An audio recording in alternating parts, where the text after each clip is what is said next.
বেগম খালেদা জিয়া গণতন্ত্রের বীরাঙ্গনা সৈনিক, তারেক রহমান সাহেব গণতন্ত্রের প্রতীক।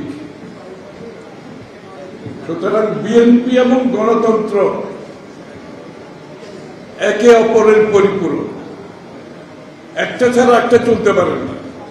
গণতন্ত্র বিএনপিকে ছাড়া চলতে পারে না, বিএনপি গণতন্ত্রকে ছাড়া চলতে পারে না।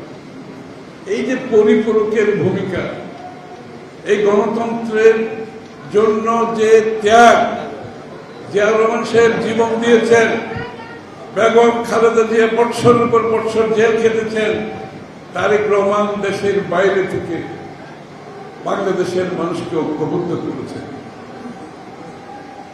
স্বৈরাচারকে বিতাড়িত করেছেন। সুতরাং গণতন্ত্র আর বিএনপিকে আলাদা করা যাবে না।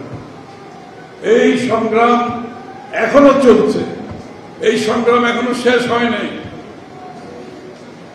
এখনো কিন্তু আমরা গণতন্ত্রের সংগ্রামী জনাব তারেক রহমানের নেতৃত্বে চলছে এবং গণতন্ত্রের বাহক হচ্ছে একটি সুষ্ঠু নির্বাচন, যেটার অপেক্ষায় আছি আমরা ফেব্রুয়ারির প্রথমার্ধে। এবং এখনো গণতন্ত্রের পথ রুদ্ধ করার জন্য, নির্বাচনের পথ রুদ্ধ করার জন্য,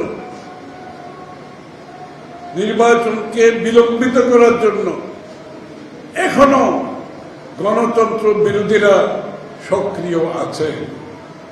এটা ভুললে চলবে না। আমাদের গণতন্ত্রের সংগ্রাম এখনো শেষ হয় নাই।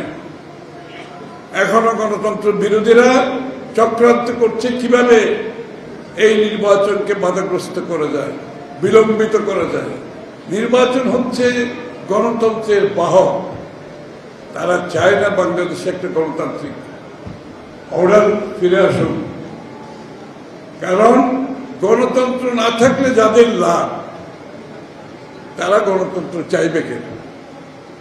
কাদের লাভ সেটা তো আপনারা বুঝতেই পারছেন। সুতরাং এই যুদ্ধে আমাদেরকে জিততে হবে, ঐক্যবদ্ধভাবে থাকতে হবে।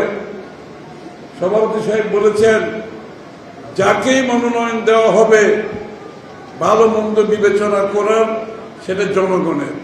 আমাদের হচ্ছে তার জন্য, তাকে জিতিয়ে আনার জন্য সম্মুখভাবে থাকতে হবে, পিছন থেকে না, সম্মুখভাগে থাকতে হবে এবং আপনার কার্যক্রম জনগণের সম্মুখে দৃশ্যমান থাকতে হবে।